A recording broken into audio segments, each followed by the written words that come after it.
जनसंवाद न्यूज, सत्य आणि विश्वासाची बातमी।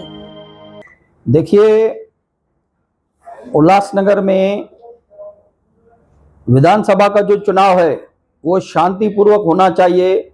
इसके लिए हमने election commission of India, election commission of Maharashtra और चीफ इलेक्शन कमिश्नर इनको सबको मेल करके हमने बताया था कि यहाँ किस तरह के जो लोग हैं उनके ऊपर कौन कौन से लोग हैं और उनके ऊपर किस तरह के आरोप हैं, और इन आरोपियों के ऊपर कड़क कार्रवाई इलेक्शन से पहले होनी चाहिए। उनको उल्लासनगर शहर से बाहर तरीपार करना चाहिए।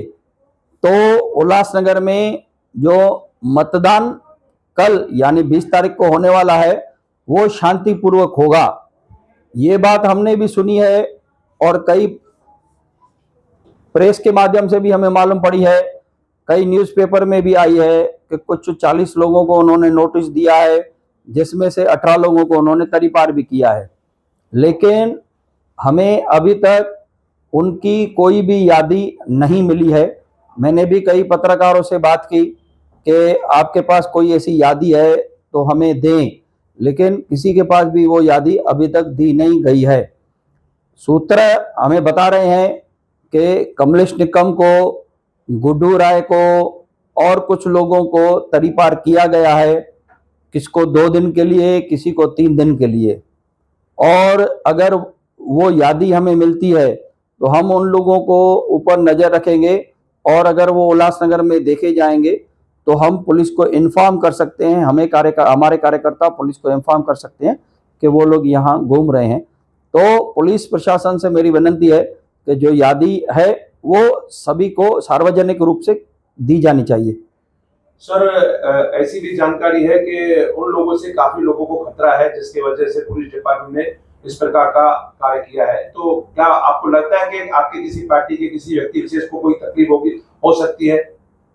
देखिए, हमारे पार्टी के कई पदाधिकारी, कई पूर्व नगर सेवक, जिसमें मैं भी एक हूँ, हमने खुद पत्र commissioner of police Thane, DCP zone 4, senior police inspector Ulhasnagar police station यहाँ दिया है कि इन लोगों से हमें जान का खतरा है। मेरे पहले भी उनके ऊपर कई एफआईआर हैं, हमारे और कार्यकर्ताओं की एफआईआर उनके ऊपर हैं। तो हमें ये कहना है कि अगर मेरे ऊपर या हमारे किसी भी कार्यकर्ताओं के ऊपर कभी भी कोई भी हमला होता है तो उसके लिए ओमी कालानी, कमलेश निकम और बाकी के उनके जो गुनहगार साथी हैं वो जिम्मेदार रहेंगे। पुलिस का ये दायित्व है कि हमें सुरक्षा देनी चाहिए, और सुरक्षा ना मिलने की हालत में अगर हमारे ऊपर कोई हमला हुआ तो उसका जिम्मेदार पुलिस प्रशासन होगा। तो महाराष्ट्र सरकार जो है वो हमारे लोगों के ऊपर, आदरणीय सुमित चक्रवर्ती जो हमारे व्यापारियों के नेता हैं, उनके घरों के ऊपर रेड करवाई।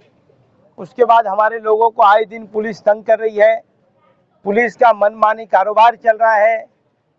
ये हार से डर गए हैं। भारतीय जनता पार्टी का उम्मीदवार ऐलानी बहुत भारी बहुमतों से हार रहा है, और हार के कारण ये बौखलाहट है।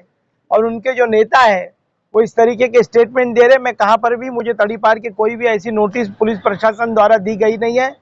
और जो भी कार्रवाई हमारे लोगों के ऊपर हो रही है, मैं पुलिस को पहले जानकारी देता हूँ, सीपी, डीसीपी जी, हमारे एसीपी जी को और यहाँ के सीनियर पीआई को, कि किसी भी तरीके से गलत कार्रवाई की, हमारे कार्यकर्ताओं के ऊपर बॉडी ऑफेंस के गुने न दाखिल होने के बावजूद भी उनके ऊपर चैप्टर केसेस करने की कोशिश की, तो हाईकोर्ट में 23 तारीख के बाद हाईकोर्ट जाएंगे। और ऐसे पुलिस अधिकारियों को सबक सिखाने के लिए शासन और प्रशासन के डर और देवेंद्र फडणवीस के डर के वजह से जिस तरीके से हमारे नेता और कार्यकर्ताओं के ऊपर दबाव तंत्र का वापर किया जा रहा है, उस तरीके से चुनाव लड़ो। लोकतंत्र तरीके से चुनाव लड़ना है।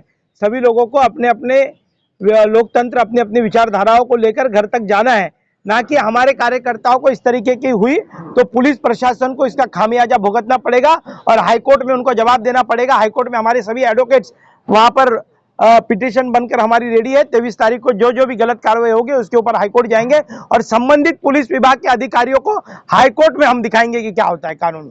देखिए, वो तो भारतीय जनता पार्टी में का कोई कुत्ता भी मरता है तो उसकी जवाबदारी बोलते ओमी कलानी जी ने मारा है, और उनको इतना डर है, इतना भव्य है, क्योंकि उन्होंने शहर में भ्रष्टाचार किया है, शहर के नागरिकों को लूटा है। इसने रीडेवलपमेंट के नाम पर राजेश वधरिया ने बहुत लूटा है।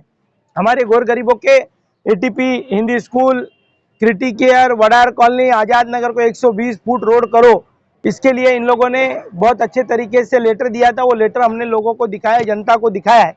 राजेश वधरिया ये कुमार एलानी का बहुत बड़ा दलाल है। उस दलाल को इस बार आने वाले 20 तारीख को लोग तुतारी के निशानी पर वोट देकर ओमी कलानी को जिताकर इन गद्दार और दलाल और झोला छाप लोगों को आने वाली 23 तारीख को क्या उनकी हालत होगी ये आने वाले दिन में पता चलेगा। एचबी सिंह जो था वो बहुत ईमानदार आदमी है, पहले बहुत ईमानदार था, पर अचानक पैसे की लालच में कुमार एलानी के पास में वो बिक चुका है। 1 करोड़ रुपया उसने कुमार एलानी से लिए हैं लोगों के लिए बांटने के लिए। वो अपने कार्यकर्ताओं को भी नहीं पैसे दे रहा है और लोगों को तो दे ही नहीं रहा है। तो पहली बात तो इस तरीके का जो 1 करोड़ रुपए ले लेके जो बिक रहा है, पर वो गद्दार है, उसने भ्रष्टाचार किया है और वो बोल रहा है कि मैं कुत्ता हूँ, भौंक रहा हूँ। तो शहरवासियों के लिए भ्रष्टाचार की पोल खोलने के लिए यदि मुझे कुत्ता भी साबित करते तो मुझे कोई दुख नहीं, पर याद रखना कि भ्रष्टाचार के लिए, शहर को बचाने के लिए हम ये इस तरीके की मुहिम हमने अपनाई है।